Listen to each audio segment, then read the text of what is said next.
Welcome, everyone. We're doing a deep dive today into embodied intelligence in smart manufacturing.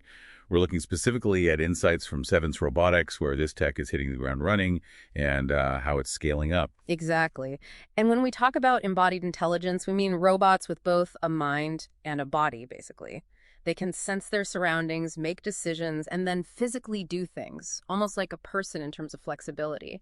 So today, we'll explore those first big applications, the tech breakthroughs needed, and importantly, the business side, how it's becoming practical. Okay, let's unpack this then.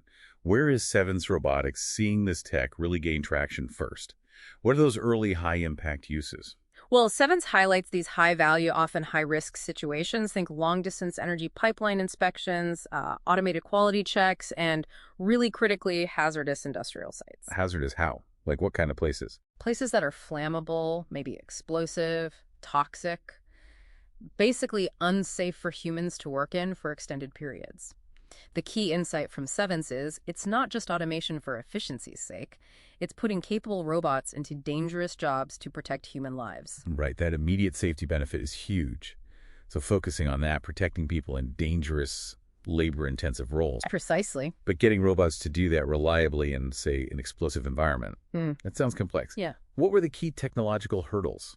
How did we get the mind and body working so well together? It's definitely multifaceted. First off, the algorithms, the embodied AI part, they have to be really sophisticated. Robots need to adapt on the fly. Industrial environments aren't static. Not just following lines on a map. Exactly. Then there's the core hardware. Sensors, actuators, these need to be industrial grade, super reliable, very precise. Makes sense. What else? Cloud and edge computing play a big role. It's a balance. The robot needs local smarts for quick reactions. That's the edge part. But it also connects to the cloud for bigger picture analysis, learning, optimization. Okay, local autonomy plus global intelligence. You got it. And don't forget energy efficiency. These robots often need to operate for long periods, sometimes far from power sources. And something maybe less obvious but crucial, national policies and standards. How so? Well, Savensis actually helped draft China's standards for explosion-proof robots. That kind of thing lowers certification costs, builds trust in the industry, and helps refine the tech through real-world use with clients. It's key for scaling. That standardization piece is interesting, helps everyone get on the same page. Okay, so the tech is impressive, but here's where I think it gets really interesting. How do you make this affordable? Easy for companies to actually use. It sounds expensive. That's where Sevens is really innovating on the business side, too. They've got three main models. First, they're shifting away from just selling the robot as a product. They're offering robot as a service, or RIAS. RIAS, so like a subscription, pay as you go. Exactly. Clients pay based on usage, maybe a monthly fee.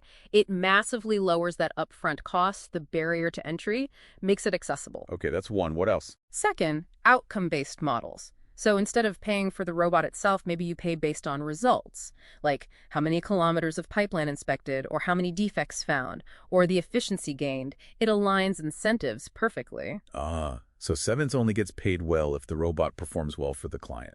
Smart. Right. And third, ecosystem partnerships. They work with system integrators, local service providers, people who can tailor the solution and support it locally.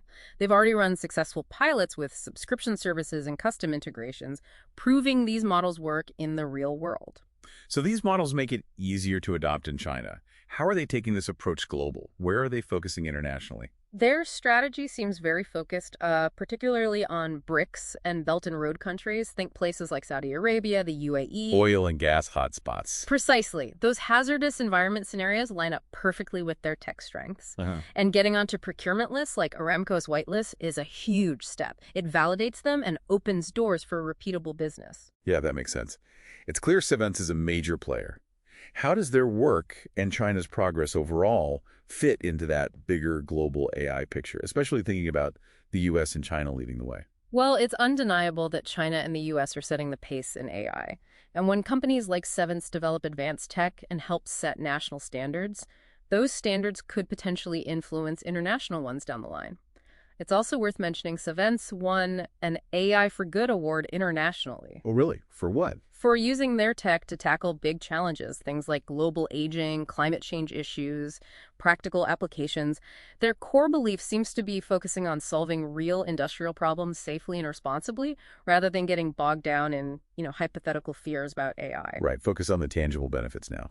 Okay, so wrapping this up, what's the big takeaway here? It seems like this potent mix, the advanced tech breakthroughs plus these clever business models, is really what's pushing embodied intelligence forward, making it practical, safe, affordable. Thanks for joining us on this deep dive. Absolutely. And maybe a final thought for you to consider.